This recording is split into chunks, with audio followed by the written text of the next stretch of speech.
Gênesis, capítulo 32. Vamos abrir as nossas Bíblias em Gênesis, lá no capítulo 32. No capítulo 31, nós vimos a separação de Jacó e Labão, quando Labão se despede dos seus netos e coloca uma pedra, enquanto dá uma ordem a Jacó: Cuide das minhas meninas e dos meus netos. Se você fizer qualquer coisa errada, o Senhor estará vigiando e vai dar um jeito em você. E Labão parte com a sua comitiva e volta para sua casa em Padã. Versículo 1. Jacó também seguiu seu caminho, e encontraram-no os anjos de Deus. Jacó acabou de deixar Labão e começa a sua viagem em direção a Esaú, e os anjos de Deus o encontraram. Sem dúvida, encontrar os anjos de Deus deve ter sido muito animador para Jacó. Agora, é interessante, nós não sabemos que forma eles sumiram.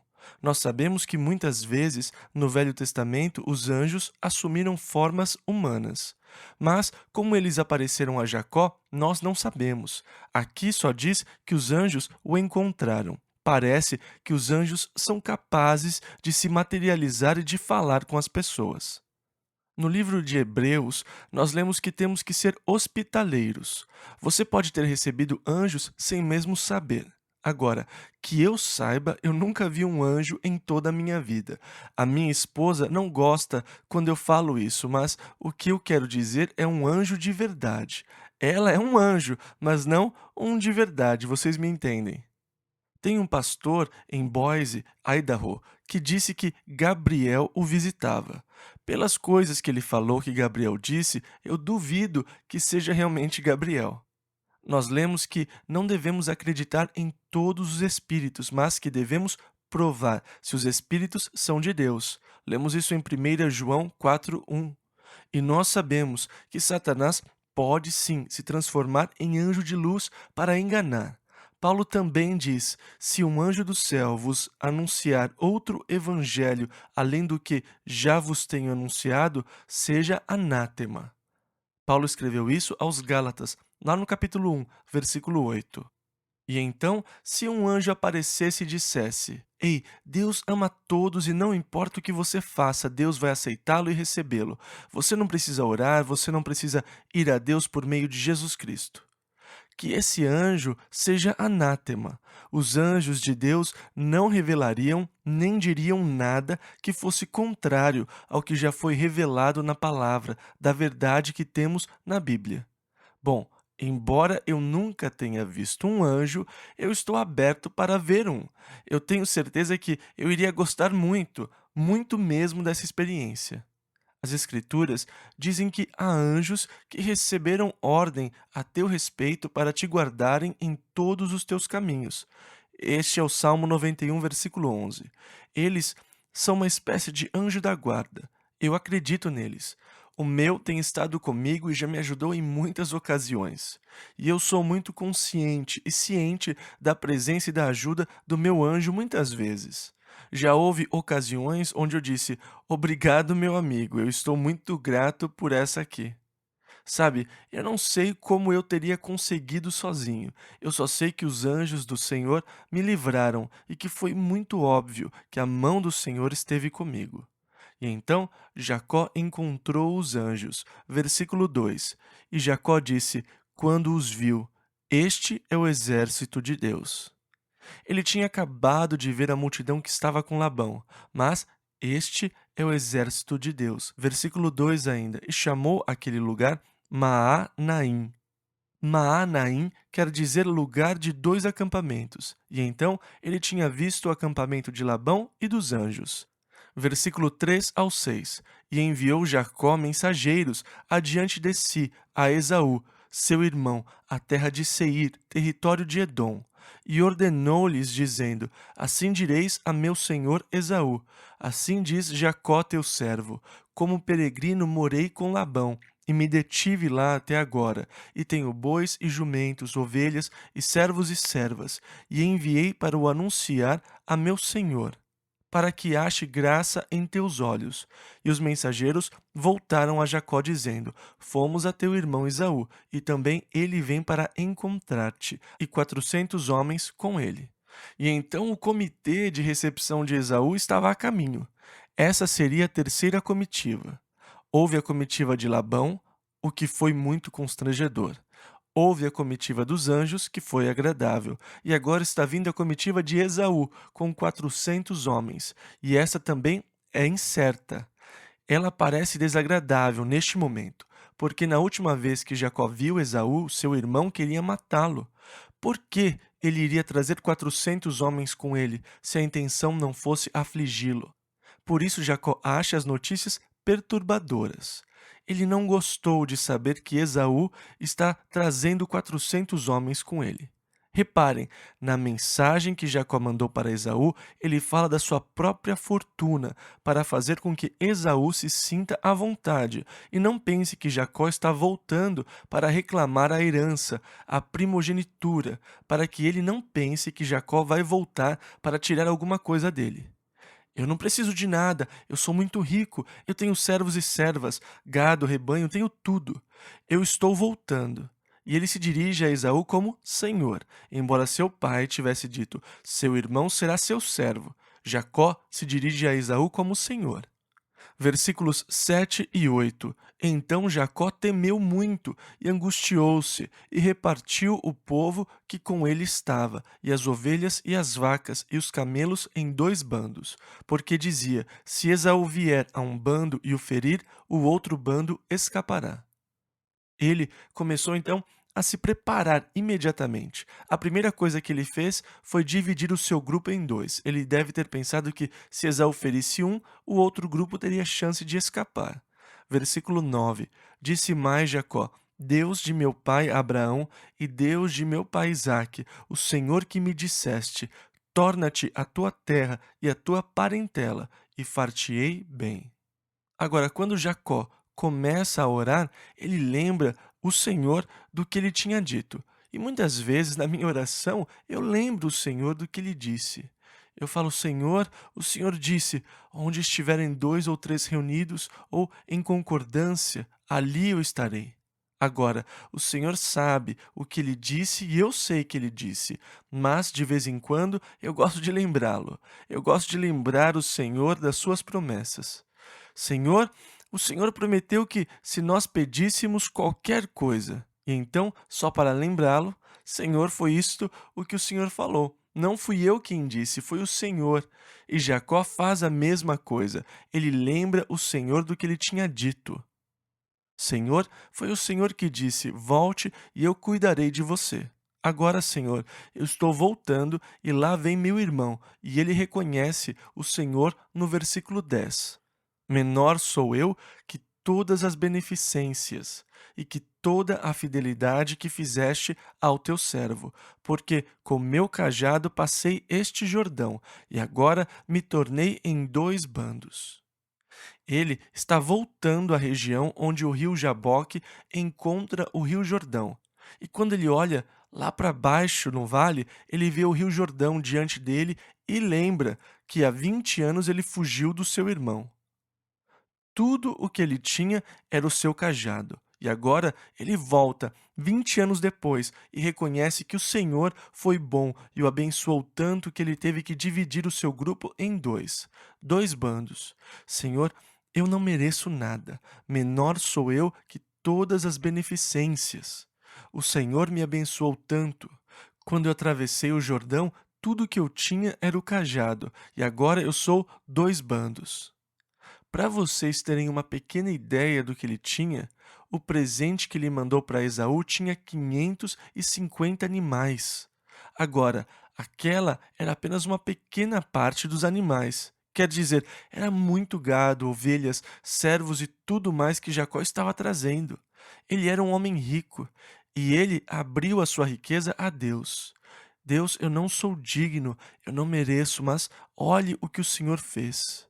E então ele faz o seu pedido, versículos 11 e 12. Livra-me, peço-te, da mão de meu irmão, da mão de Esaú, porque eu o temo. porventura não venha e me fira, e a mãe com os filhos. E tu o disseste. De novo ele lembra a Deus da sua promessa. Certamente te farei bem, e farei a tua descendência como a areia do mar, que pela multidão não se pode contar. Eu acho que há um tremendo valor nas promessas de Deus nas Escrituras. E quando nos lembramos do que Deus disse, Senhor, o Senhor disse que suprirá todas as nossas necessidades em glória por Cristo Jesus, como está lá em Filipenses 4,19. O Senhor gosta que você confie na sua palavra, nas suas promessas. A verdadeira oração de Jacó é: livra-me da mão de Esaú. Quando ele diz, porque eu o temo, é uma confissão honesta.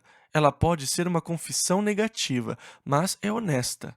E eu acho que uma confissão negativa, mas honesta, é melhor do que uma confissão positiva, mas desonesta. E você diz: ah, eu não tenho medo, está tudo bem, mas está tremendo. E isso não é honesto. Jacó é honesto com Deus. Eu tenho medo porque eu acho que ele virá para me matar. Uma confissão muito negativa, mas verdadeira. Jacó estava com medo, e é melhor ser honesto, especialmente quando falar com Deus. Quem você acha que está enganando quando você não é honesto com Deus? Ele conhece o seu coração e sabe o que se passa nele. Você não engana Deus. Então, é melhor ser totalmente honesto e aberto com Ele. E eu gosto de ser sincero com Deus. Eu gosto de ser direto e franco quando eu falo com Deus. Eu gosto de lhe dizer exatamente como eu me sinto. Eu acho que eu sou mais aberto com Deus do que com qualquer outra pessoa, porque eu sei que eu posso ser assim. Eu sei que seria ridículo se eu não fosse honesto com Deus. Eu sei que não tem nada que eu possa esconder de Deus. Eu sei todas as coisas. Eu sei que todas as coisas estão nuas e patentes aos seus olhos. Portanto, qualquer tentativa de disfarçar ou alterar os verdadeiros sentimentos do meu coração é insensatez. Eu estou apenas enganando a mim mesmo, e então devemos ser abertos com Deus, realmente honestos. Senhor, eu estou com medo, eu não sei o que fazer. Senhor, eu estou ansioso por causa disso. Deus, eu estou zangado, furioso, eu não aguento o que eles estão fazendo, Senhor. Seja honesto com Deus sobre as suas emoções, sobre os seus sentimentos, e Ele poderá lidar com isso. Enquanto eu tentar encobrir e enganar a Deus dizendo: ah, está tudo bem, Senhor, está tudo certo, eu me sinto ótimo, isso não me incomoda nada. Deus não vai lidar com os verdadeiros problemas da minha vida. Eu tenho que ser franco e honesto quando eu me abrir com Deus. Jacó foi honesto. Ele lembrou Deus da sua promessa. E tu o disseste: certamente te farei bem, e farei a tua descendência como a areia do mar. Agora, Senhor, como a minha descendência será como a areia do mar, se Esaú nos exterminar? Veja, a ideia é esta: o Senhor prometeu que os meus descendentes seriam inumeráveis, mas, Senhor, isso nunca vai acontecer se Esaú vier e nos matar. Versículo 13 ao 20. E passou ali aquela noite, e tomou do que lhe veio à sua mão um presente para seu irmão Esaú, 200 cabras e 20 bodes, 200 ovelhas e 20 carneiros, 30 camelas de leite com suas crias, 40 vacas e 10 novilhos, 20 jumentas e 10 jumentinhos, e deu-os na mão dos seus servos, cada rebanho à parte, e disse a seus servos: passai adiante de mim, e ponde espaço entre rebanho e rebanho. E ordenou ao primeiro, dizendo: quando Esaú, meu irmão, te encontrar e te perguntar, dizendo: de quem és? E para onde vais? E de quem são estes diante de ti? Então dirás: são de teu servo Jacó, presente que envia a meu senhor, a Esaú. E eis que ele mesmo vem também atrás de nós. E ordenou também ao segundo e ao terceiro, e a todos os que vinham atrás dos rebanhos, dizendo: conforme a esta mesma palavra falareis a Esaú, quando o achardes.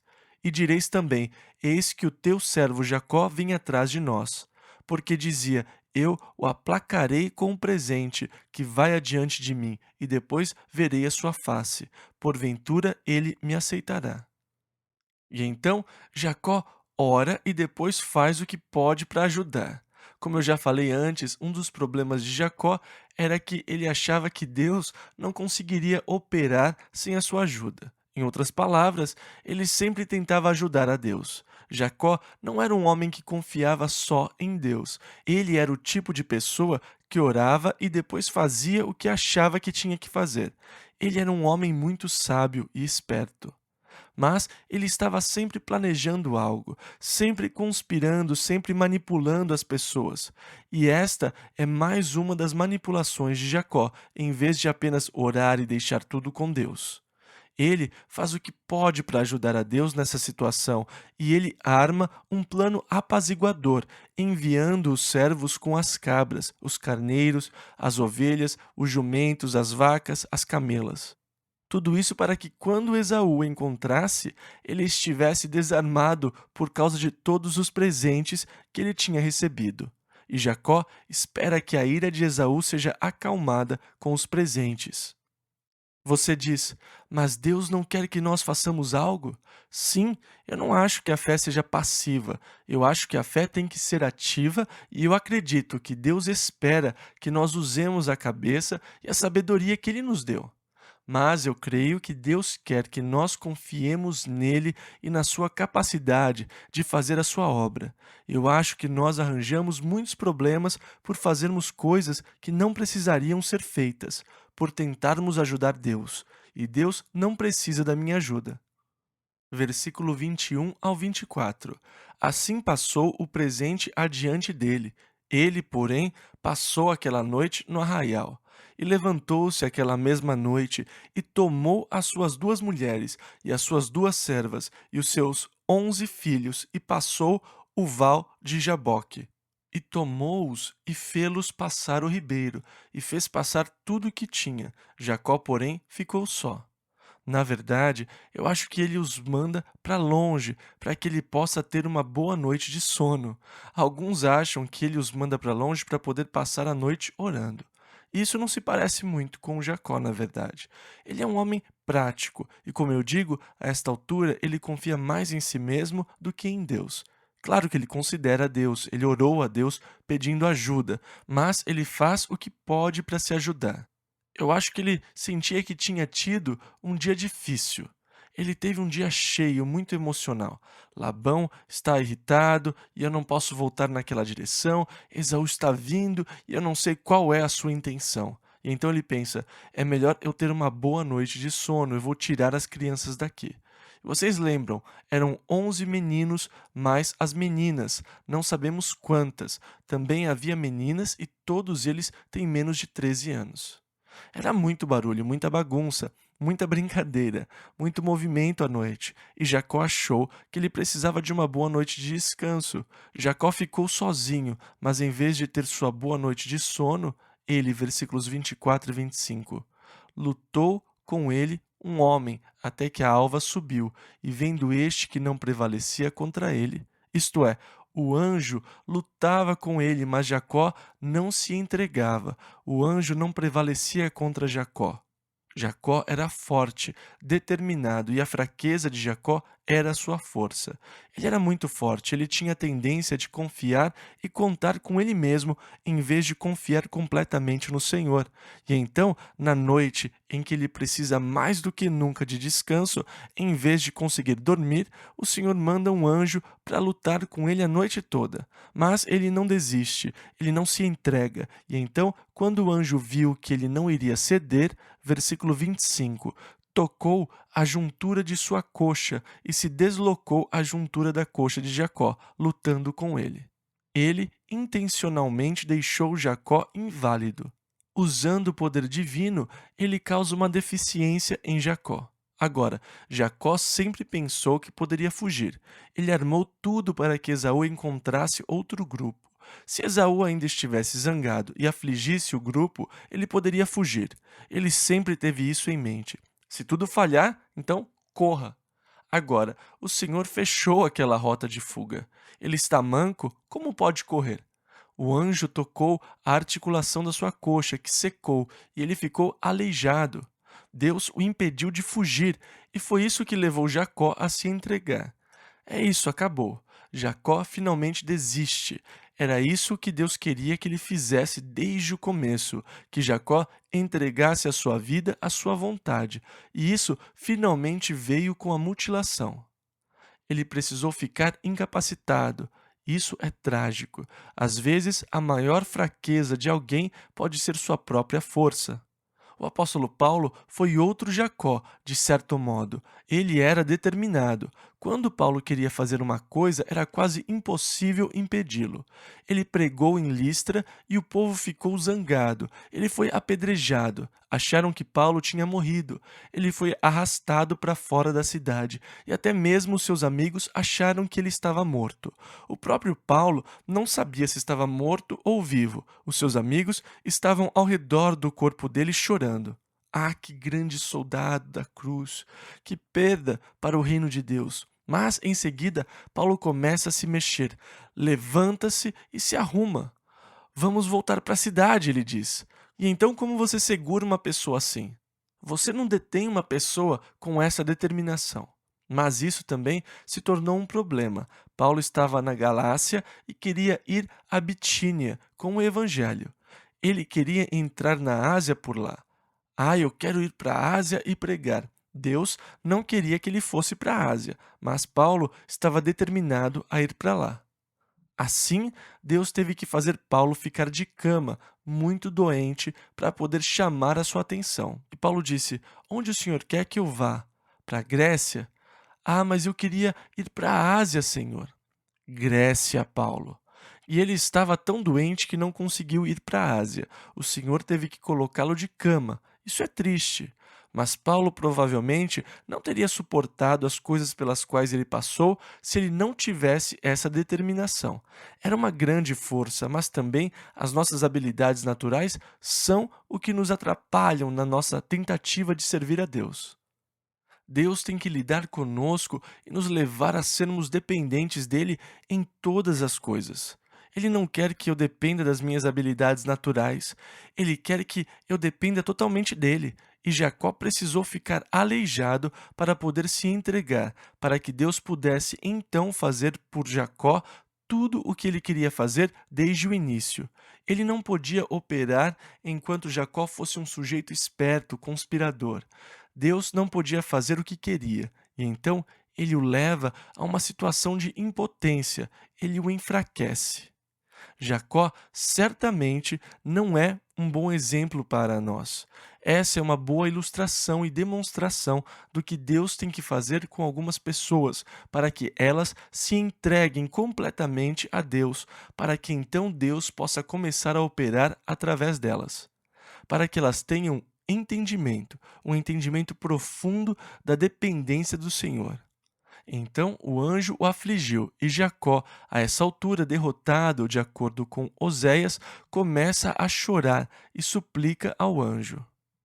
Sabe, às vezes você tem que ouvir o tom de voz da pessoa para saber o que ela está realmente dizendo. Você não pode escrever o tom de voz da pessoa, você tem que ouvi-la. Quando nós lemos as palavras escritas, nós temos a impressão que Jacó está reivindicando, que ele está vitorioso e dizendo: Eu não vou deixá-lo ir se você não me abençoar. Versículo 26. O dia estava amanhecendo, e o anjo disse: Deixa-me ir, porque já a alva subiu. Porém ele disse: Não te deixarei ir. Nós ficamos com a impressão que Jacó estava em vantagem, mas ele não estava. Oséias diz que ele suplicou, que ele chorou, que em essência ele disse: Por favor, não vá sem antes me abençoar. Eu não posso deixá-lo ir. Versículo 26 ainda: Se não me abençoares. Chega, eu estou acabado, eu não consigo mais, eu cansei. Por favor, não vá sem primeiro me abençoar. Versículo 27. E o anjo disse-lhe: Qual é o teu nome? Ele queria lembrá-lo do seu caráter, porque o seu nome refletia o seu caráter. Versículo 27 ainda. E ele disse: Jacó. O meu nome é agarrador de calcanhar, porque eu agarrei o calcanhar do meu irmão e o calcanhar de todos, na verdade. Eu fui muito esperto, eu consegui chegar onde eu estou por causa da minha determinação, da minha obstinação. Eu não desisto. Eu sou o senhor do meu destino, o senhor da situação. Meu nome é Jacó. Versículo 28. E aqui está a bênção. A bênção é a mudança de um nome. Então disse: Não te chamarás mais Jacó, mas Israel. A mudança do nome indica a mudança de natureza. Você não é mais senhor de si, esperto agarrador de calcanhares. Agora você é um homem cuja vida é governada por Deus. E isso indica mudança de caráter. Na verdade, é um novo nascimento, é nascer de novo. Ele não é mais governado pelo eu, pela carne. Ele agora é governado pelo Espírito de Deus e vive uma vida segundo o Espírito. Que bênção linda! A maior bênção que ele poderia ter recebido. Foi uma bênção que durou pelo resto da sua vida. Deus quer abençoar você. Ele quer mudar a sua natureza de uma vida independente, senhor de si, para uma pessoa que confia em Deus, cuja vida é governada pelo Espírito de Deus. E então houve uma mudança em Jacó. A bênção foi a mudança de natureza que Deus lhe deu. Versículo 28. Pois como príncipe lutaste com Deus e com os homens e prevaleceste. Deus está mudando a sua natureza, fazendo de você um príncipe. Ele tem poder com Deus e com os homens. Versículos 29 e 30. E Jacó lhe perguntou e disse: Dá-me, peço-te, a saber o teu nome. E disse: Por que me perguntas pelo meu nome? E abençoou ali.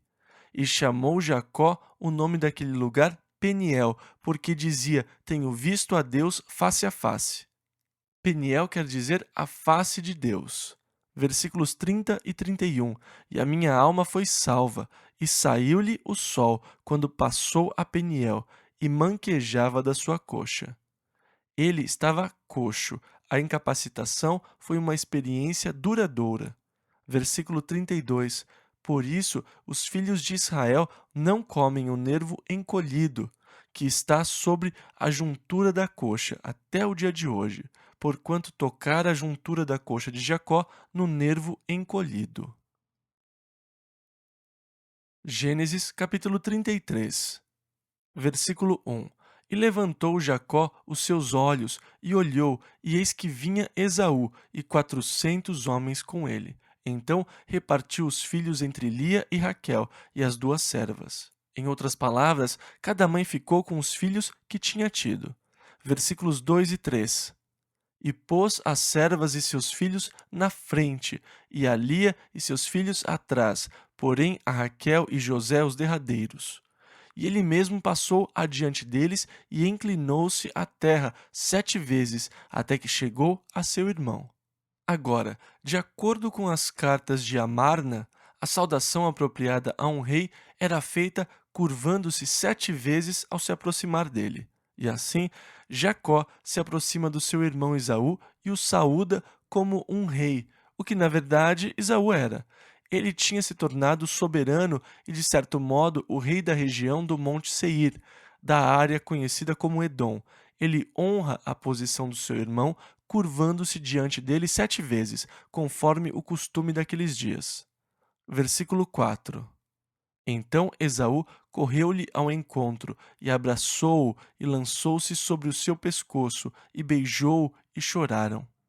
E então a oração de Jacó foi respondida. A ira do seu irmão tinha passado, e o encontro, em vez de ser tenso, em vez de ser amargo, em vez de trazer recriminações e raiva, é um sinal de aceitação, de perdão, de amor, com o abraço dos irmãos. Eles se beijam e choram juntos.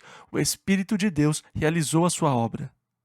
Na minha opinião, quando Esaú estava indo ao encontro de Jacó, ele queria cumprir a ameaça que tinha feito de matá-lo. E assim como Labão seguiu Jacó, querendo tirar à força tudo o que ele tinha, inclusive com a intenção de afligi-lo.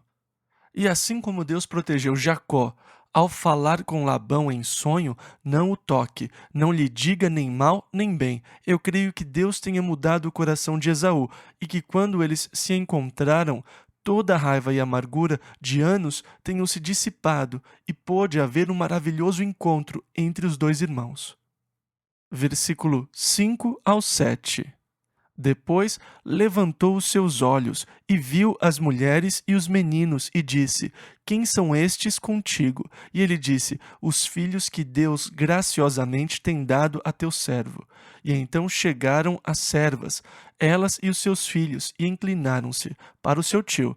E chegou também Lia com seus filhos, e inclinaram-se. E depois chegou José e Raquel, e inclinaram-se. E disse Esaú: De que te serve todo este bando que tenho encontrado?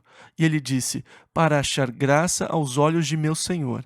Mas Esaú disse: Eu tenho bastante, meu irmão, seja para ti o que tens. E então disse Jacó: Não, se agora tenho achado graça em teus olhos, peço-te que tomes o meu presente da minha mão, porquanto tenho visto o teu rosto como se tivesse visto o rosto de Deus, e tomaste contentamento em mim. Toma, peço-te, a minha bênção que te foi trazida, porque Deus graciosamente me tem dado, e porque tenho de tudo. E instou com ele, ele insistiu, até que a tomou, e disse: Caminhemos e andemos, e eu partirei adiante de ti. Porém, ele lhe disse: Meu senhor sabe que estes filhos são tenros, eles são novos mesmo, de 13 anos para baixo, e que tenho comigo ovelhas e vacas de leite. Se as afadigarem somente um dia, todo o rebanho morrerá. Ora, passe o meu senhor adiante de seu servo, e eu irei como guia pouco a pouco, conforme ao passo do gado que vai adiante de mim, e conforme aos passos dos meninos, até que chegue a meu senhor em Seir. E Esaú disse: Permite então que eu deixe contigo alguns da minha gente. E ele disse: Para que é isso? Basta que ache graça aos olhos de meu senhor. E assim voltou Esaú aquele dia pelo seu caminho a Seir. Jacó, porém, partiu para Sucote e edificou para si uma casa e fez cabanas para o seu gado. Por isso chamou aquele lugar de Cabanas, Sucote. Agora, o fato dele ter construído cabanas e tudo mais indica a sua intenção de ficar lá por um tempo, o que aconteceu mesmo. O livro de Gênesis não nos mantém muito a par da passagem do tempo entre os acontecimentos. Jacó não foi diretamente para o Monte Seir, onde Esaú estava. Primeiro ele parou em Sucote. Lá ele construiu cabanas e ficou por um tempo antes de se mudar para Siquém, onde sem dúvida ele ficou de 8 a 10 anos.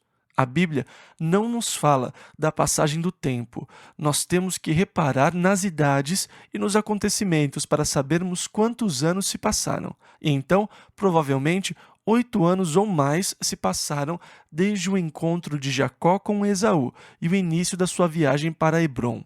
Ele ficou em Siquém por muitos anos. No versículo 18 nós lemos: E chegou Jacó salvo a Salém, cidade de Siquém. A palavra Salém, na verdade, é a palavra hebraica Shalom, e provavelmente uma melhor tradução seria: Jacó veio em paz à cidade de Siquém. Não há registro de nenhuma cidade chamada Shalom naquela área, e poderia muito bem ter sido traduzido como Jacó veio em paz a Siquém, versículo 18 ao 20, que está na terra de Canaã, quando vinha de Padã-Arã, e armou a sua tenda diante da cidade. E comprou uma parte do campo em que estendera sua tenda, da mão dos filhos de Amor, pai de Siquém, por 100 peças de dinheiro, e levantou ali um altar e chamou-lhe Deus, o Deus de Israel, ou Elohê Israel, o Deus de Israel. E então aqui ele adota o seu novo nome, o nome que Deus tinha lhe dado. E ao edificar um altar, ele o edifica não ao Deus de Jacó, mas a Deus, o Deus de Israel. Ele compra o campo e por isso nós concluímos que ele planeja ficar lá, por ele ter justamente comprado o campo. E ele fica lá por muitos anos. Gênesis capítulo 34. Agora há um espaço de tempo entre os capítulos 33 e 34, porque quando ele deixou Padã-Arã, Diná tinha menos que 6 anos, e agora ela ressurge na história e deve ter bem mais do que 6 anos. Versículo 1. E saiu Diná, filha de Lia. que foi a primeira esposa que Labão deu a Jacó. Lia era a irmã mais velha. Lia já tinha tido diversos filhos homens antes de ter uma filha. Então, Diná tinha muitos irmãos mais velhos: Ruben, Simeão, Levi, Judá. Versículo 1. E saiu Diná, filha de Lia, que esta dera a Jacó para ver as filhas da terra. Então, sendo uma jovenzinha ou uma mocinha, ela deveria ser adolescente ou, no mínimo, quase adolescente. Ela tinha que ter amigas. E onde ela poderia fazer amigas, ela foi procurar conhecer as meninas da região de Siquém. Versículo 2 ao 4. E Siquém, filho de Amor, Eveu, príncipe daquela terra, viu-a e tomou-a, e deitou-se com ela, e humilhou-a. E apegou-se a sua alma com Diná, filha de Jacó, e amou a moça, e falou afetuosamente à moça. Falou também Siquém a Amor, seu pai, dizendo: Toma-me esta moça por mulher. A sua atitude foi errada, mas ele pareceu ser uma pessoa de honra. Depois do que fez, depois de cortejar, de ter relações, agora ele está apaixonado por ela e deseja que ela se torne sua esposa. Ele pede ao seu pai que faça os arranjos por ele. Versículos 5 ao 9. Quando Jacó ouviu que Diná, sua filha, fora violada, estavam os seus filhos no campo com o gado, e calou-se Jacó até que viessem. E saiu Amor, pai de Siquém, a Jacó para falar com ele. E vieram os filhos de Jacó do campo. Ouvindo isso, e entristeceram-se os homens, e iraram-se muito, porquanto Siquém cometera uma insensatez em Israel, deitando-se com a filha de Jacó, o que não se devia fazer assim. Então falou Amor com eles, dizendo: A alma de Siquém, meu filho, está enamorada da vossa filha. Dai-lhe, peço-vos, por mulher. E aparentai-vos conosco. Dai-nos as vossas filhas. Repare que eles dizem filhas no plural, e então Jacó teve outras filhas, cujos nomes não sabemos. Dai-nos as vossas filhas. Versículo 9 ao 31. E tomai as nossas filhas para vós, e habitareis conosco, e a terra estará diante de vós. Habitai e negociai nela, e tomai possessão nela. E disse Siquém ao pai dela e aos irmãos dela, de Diná: Ache eu graça em vossos olhos, e darei o que me disserdes. Aumentai muito sobre mim o dote e a dádiva, e darei o que me disserdes. Dai-me somente a moça por mulher. Então responderam os filhos de Jacó a Siquém e a Amor, seu pai, enganosamente, e falaram, porquanto havia violado a Diná, sua irmã. E disseram-lhe: Não podemos fazer isso, dar a nossa irmã a um homem não circuncidado, porque isso seria uma vergonha para nós. Nisso, porém, consentiremos a vós, se fordes como nós, que se circuncide todo o homem entre vós. Então dar-vos-emos as nossas filhas, e tomaremos nós as vossas filhas, e habitaremos convosco, e seremos um povo. Mas, se não nos ouvirdes e não vos circuncidardes, tomaremos a nossa filha e ir-nos-emos. E suas palavras foram boas aos olhos de Amor, e aos olhos de Siquém, filho de Amor. E não tardou o jovem em fazer isso, porque a filha de Jacó lhe contentava, e ele era o mais honrado de toda a casa de seu pai. Veio, pois, Amor a Siquém, seu filho, à porta da sua cidade, e falaram aos homens da sua cidade, dizendo: Estes homens são pacíficos conosco, portanto, habitarão nesta terra, e negociarão nela. Eis que a terra é larga de espaço para eles. Tomaremos nós as suas filhas por mulheres, e lhes daremos as nossas filhas. Ou seja, nós faremos casamento entre nossas filhas, seremos um com eles. Nisto, porém, consentirão aqueles homens em habitar conosco, para que sejamos um povo, se todo homem entre nós se circuncidar, como eles são circuncidados. E seu gado, as suas possessões e todos os seus animais não serão nossos? Consintamos somente com eles e habitarão conosco. E deram ouvidos a Amor e a Siquém, seu filho, todos os que saíam da porta da cidade, e foi circuncidado todo o homem de todos os que saíam pela porta da cidade. E aconteceu que, ao terceiro dia, quando estavam com a mais violenta dor, os dois filhos de Jacó, Simeão e Levi, irmãos de Diná, que eram filhos de Lia, tomaram cada um a sua espada e entraram afoitamente na cidade e mataram todos os homens. Mataram também ao fio da espada a Amor e a seu filho Siquém, e tomaram a diná da casa de Siquém, e saíram. Vieram os filhos de Jacó aos mortos e saquearam a cidade, porquanto violaram a sua irmã. As suas ovelhas e as suas vacas e os seus jumentos, e o que havia na cidade e no campo, tomaram. E todos os seus bens, e todos os seus meninos e as suas mulheres levaram presos, e saquearam tudo o que havia em casa. Então disse Jacó a Simeão e a Levi: Tendes-me turbado, fazendo-me cheirar mal entre os moradores desta terra, entre os cananeus e perizeus. Tendo eu pouco povo em número, eles ajuntar-se-ão e serei destruído, eu e minha casa. E eles disseram: Devia ele tratar a nossa irmã como a uma prostituta? E assim nós vemos os filhos de Jacó agirem de maneira enganosa. É interessante que, de novo, nós temos que tudo que o homem semear, isso também ceifará. Lemos isso em Gálatas 6, 7. Jacó enganou seu pai para receber a bênção. Depois ele foi enganado pelo seu tio Labão. E agora os seus filhos agem da mesma maneira ao fazer aliança com o povo de Siquém, mas agindo traiçoeiramente e enganosamente com eles, matando-os. Eles mataram os homens, tomaram as mulheres e outras coisas. Os filhos de Jacó fizeram o que era repreensível. Agora, Deus é, na verdade, muito claro e honesto ao nos mostrar que o povo que ele escolheu não era um povo perfeito. Agora, Simeão e Levi receberão um juízo mais tarde.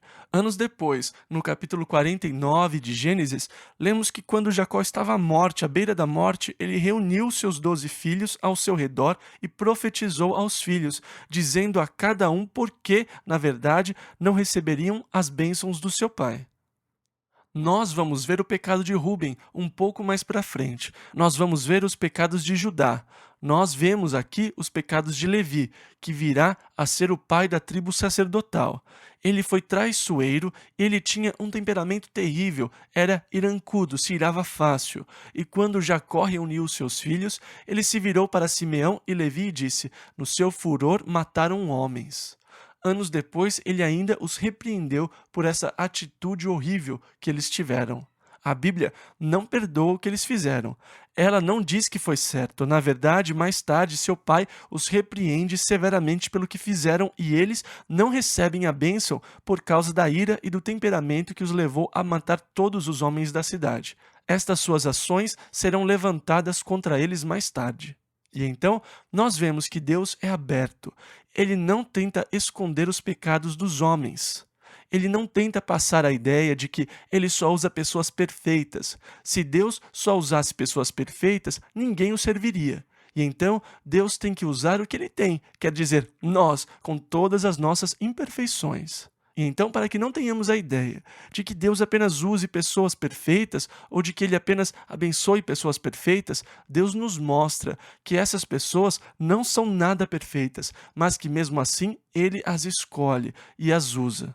E isso deveria encorajar você, meu irmão, porque você sabe que você ainda não é perfeito, mas que Deus o escolheu e que Ele quer usá-lo. E então isso permite que eu me entregue a Deus e que eu saiba que eu não tenho que ser perfeito, ainda que Ele queira que eu seja, eu não sou. Mas através de Jesus Cristo, Ele pode me tornar perfeito. Portanto, Deus irá me usar, e isso, para mim, é sempre muito estimulante.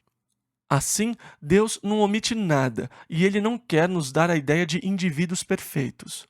Irmãos, aqueles homens eram terríveis. O que eles fizeram foi horrível, mas Deus vai usá-los e eles serão os pais da nação. Gênesis capítulo 35, versículo 1. Depois disse Deus a Jacó: Levanta-te, sobe a Betel.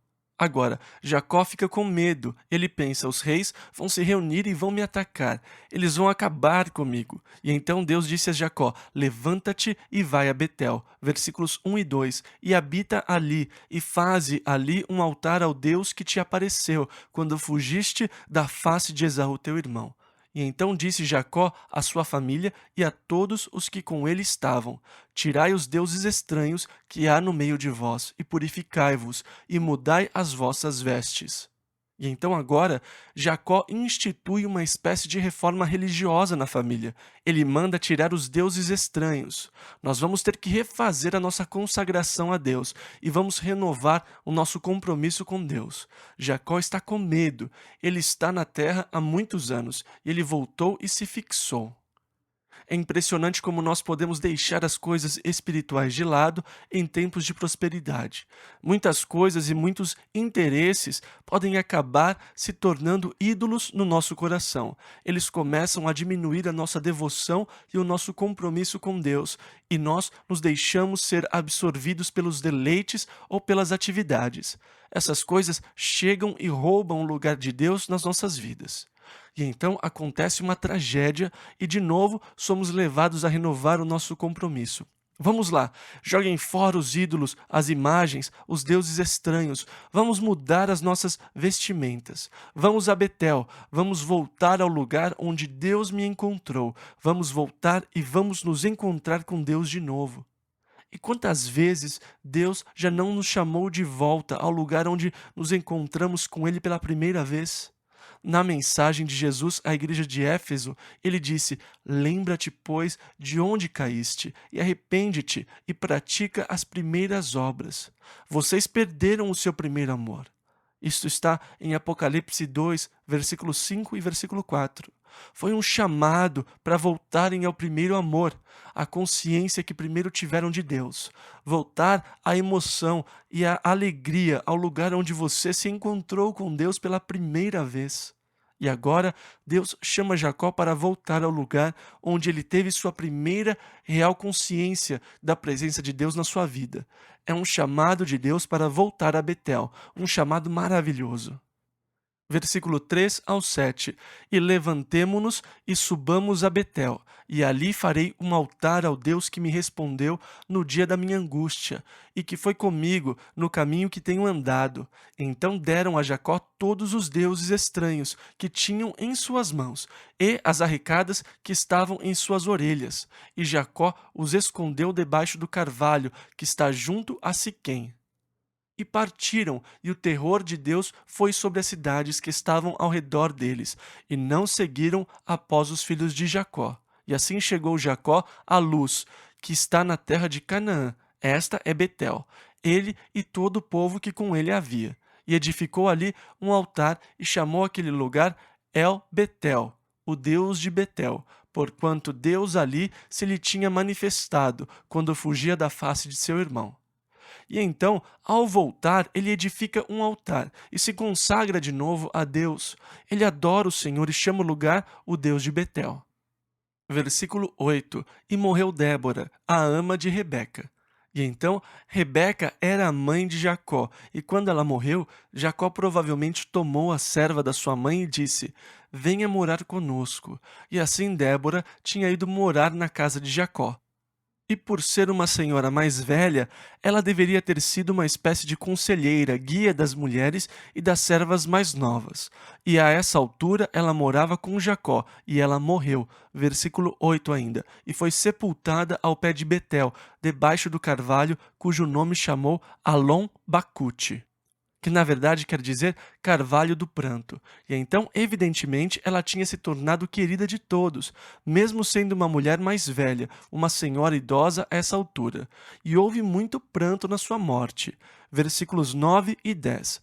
E apareceu Deus outra vez a Jacó, vindo de Padã-Arã, e abençoou, e disse-lhe Deus: O teu nome é Jacó, não te chamarás mais Jacó, mas Israel será o teu nome. E chamou-lhe Israel. E então, de novo, Deus confirma a mudança no caráter de Jacó para Israel. Versículo 11 ao 15. Disse-lhe mais Deus: Eu sou o Deus Todo-Poderoso, frutifica e multiplica-te. Uma nação, sim, uma multidão de nações sairá de ti, e reis procederão dos teus lombos. E te darei a ti a terra que tenho dado a Abraão, e a Isaque, e a tua descendência depois de ti darei a terra. E Deus subiu dele, do lugar onde falara com ele. E Jacó pôs uma coluna no lugar onde falara com ele, uma coluna de pedra, e derramou sobre ela uma libação, e deitou sobre ela azeite, e chamou Jacó aquele lugar onde Deus falara com ele, Betel. E então Deus apareceu a Jacó uma segunda vez em Betel, e ele renova a aliança, renova a promessa. Versículo 16: E partiram de Betel, e havia ainda um pequeno espaço de terra para chegar a Efrata. Agora, Efrata fica perto de Belém. Na verdade, Efrata fica na região de Belém. Versículo 16 ao 18. E deu à luz Raquel, e ela teve trabalho em seu parto. E aconteceu que, tendo ela trabalho em seu parto, lhe disse a parteira: Não temas, porque também este filho terás. E aconteceu que, saindo-se-lhe a alma, porque morreu, chamou-lhe Benoni. Agora, ela sem dúvida já estava mais velha, e ela morreu no parto do seu segundo filho, Benoni, que quer dizer filho da minha aflição. Versículo 18. Mas seu pai chamou-lhe Benjamim, filho da minha mão direita, para que ele não fosse chamado para sempre de filho da aflição, e não fosse lembrado da morte da sua mãe no parto. Eles o chamaram de filho da minha mão direita. Versículos 19 e 20. Assim morreu Raquel e foi sepultada no caminho de Efrata, que é Belém, e Jacó pôs uma coluna sobre a sua sepultura. Agora, aqui nós temos um pequeno comentário de Moisés, pois foi ele quem reuniu essas informações e escreveu esses primeiros livros. Então Moisés faz aqui um pequeno comentário. Versículo 20 ainda. Esta é a coluna da sepultura de Raquel até o dia de hoje.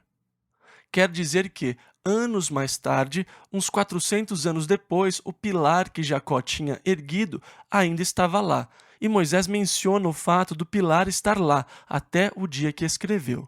Versículos 21 e 22. Então partiu Israel e estendeu a sua tenda além de Migdal-Éder. E aconteceu que, habitando Israel naquela terra, foi Ruben e deitou-se com Bilá, concubina de seu pai, e Israel o soube. E eram 12 os filhos de Jacó. E então aqui Ruben se aventura. Ele é o filho mais velho e não é casado. Ele provavelmente sentia alguma coisa por ela. E Bilá, sendo mais velha, não é totalmente inocente nessa história. Provavelmente já devia ter algum relacionamento entre eles, e eles começaram a ter relações. Jacó descobriu, e é interessante que ele não diz nada, ao menos não está registrado aqui que Jacó tenha dito alguma coisa severa. Na verdade, ele agora segue listando os nomes dos filhos de Jacó, segundo as suas mães, e novamente mais tarde, quando Jacó se dirige aos seus filhos, na hora da sua morte, ao dar as bênçãos, ele passa por Ruben, porque ele é instável como a água. Porque ele tinha ido à cama do seu pai, e Jacó disse que aquela foi a característica de Ruben, que o desqualificou de receber a bênção da primogenitura. Versículo 23 ao 26. Os filhos de Lia, Ruben, o primogênito de Jacó, depois Simeão e Levi, e Judá, e Issacar e Zebulon. Os filhos de Raquel, José e Benjamim, e os filhos de Bilá, serva de Raquel, Dan e Naphtali, e os filhos de Zilpa, serva de Lia, Gade e Asser. Estes são os filhos de Jacó, que lhe nasceram em Padã-Arã, com exceção de Benjamim, que tinha nascido naquela terra ali. Versículo 27. E Jacó veio a seu pai Isaque, a Manre. Agora, Isaque ainda estava vivo. Ele viveu até os seus 180 anos. Versículo 27 ao 29. A Kiriate Arba, que é Hebron, onde peregrinaram Abraão e Isaque. E foram os dias de Isaque 180 anos. E Isaque expirou e morreu, e foi recolhido ao seu povo, velho e farto de dias. E Esaú e Jacó, seus filhos, o sepultaram. E então ele ficou inválido por mais de 50 anos, sem enxergar. Que maneira triste de terminar a sua vida. Gênesis, capítulo 36. Agora, aqui no capítulo 36, nós não vamos nos preocupar com todos os detalhes, porque ele traz as gerações de Esaú. Elas são relacionadas aqui só para apresentar os descendentes de Esaú, e depois elas saem de cena. E então, as escrituras listam os seus nomes no capítulo 36, versículo 1. E estas são as gerações de Esaú, que é Edom. que na verdade quer dizer vermelho. Ele foi o pai dos Edomitas. O versículo 6 diz: E Esaú tomou suas mulheres, e seus filhos, e suas filhas, e todas as almas de sua casa, e seu gado, e todos os seus animais, e todos os seus bens, que havia adquirido na terra de Canaã, e foi para outra terra, apartando-se de Jacó, seu irmão. E então, quando Jacó voltou para lá, Esaú se mudou para a região que ficava ao sul e meio que ao leste do Mar Morto, em direção ao Golfo de Acaba, um lugar onde mais tarde ficaria conhecido como Edom. E este é o lugar onde Esaú e os seus descendentes se fixaram. As suas riquezas eram tantas que eles não podiam habitar juntos. Versículo 7. Porque os bens deles eram muitos para habitarem juntos. Um dos filhos de Esaú, no versículo 10, é Elifas, e um dos filhos de Elifas é Temã, no versículo 11. Agora, vocês lembram de ler no livro de Jó que um dos amigos que o foram consolar era chamado Elifas, o teomita? Então, é possível que o Elifas que temos aqui, um dos filhos de Esaú, na verdade seja um dos amigos de Jó, e isso provavelmente data a época do livro de Jó, o que quer dizer que ele é um dos mais antigos livros da Bíblia, pois Gênesis foi escrito por Moisés cerca de 500 anos depois. Mas a poesia do livro de Jó se manteve intacta, e ela faz de Jó um dos livros mais antigos na literatura. E então temos o nome de Elifas, cujo filho era Temã, e em Jó temos Elifas, o temanita. É muito provável que esta seja a época de Jó. Também é interessante que o versículo 33 diga: E morreu Bela, e Jobabe, filho de Zera de Bosra, reinou em seu lugar. Nós sabemos que Jó era um príncipe, um rei na sua região. Pode ser que este Jobabe seja o Jó do livro de Jó, e certamente Elifas teria sido um dos seus tios, que foi visitá-lo quando ele passou por grandes problemas e por perdas pessoais. E então, é muito provável que este capítulo traga os nomes de algumas das pessoas citadas no livro de Jó, bem como a sua época. Jó deve ter vivido nessa época, o que nos ajuda a colocar as coisas em perspectiva. Quer dizer que Jó foi contemporâneo de Jacó e de Esaú e dos acontecimentos descritos há pouco. Eu pensei que nós fôssemos conseguir ver o capítulo 37 hoje também, mas vamos deixá-lo para o próximo domingo. Eu realmente achei que eu fosse conseguir, mas eu acho que não vai dar tempo. E então, no próximo domingo, nós vamos começar no capítulo 37 e vamos estudar 5 capítulos. Nós vamos ver algumas das minhas partes preferidas de Gênesis ao estudarmos a história de José. Eu realmente acho que Hollywood desperdiçou uma boa oportunidade, pois eles relatam as histórias, mas são muito adornadas, não são bons relatos. A história de José tem drama, intriga, tem tudo, e eu gosto muito dessa história. Eu gosto muito de lê-la. Essa é uma das minhas passagens favoritas da Bíblia. E então, no próximo domingo, começaremos no capítulo 37. Vamos ficar em pé. Que Deus os abençoe e que a sua mão esteja sobre as suas vidas, que Ele os guarde cada dia e que vocês estejam conscientes da sua presença, que não esteja só na cabeça, mas que a proximidade de Deus seja uma experiência do coração. Que o Senhor lhes dê forças para cada prova e para cada teste, e que vocês possam chegar a ter total dependência da força do Senhor, reconhecendo a sua própria fraqueza. Que haja entrega e uma entrega total às mãos do Senhor. Que esta seja uma semana abençoada e ungida por Deus, em nome de Jesus.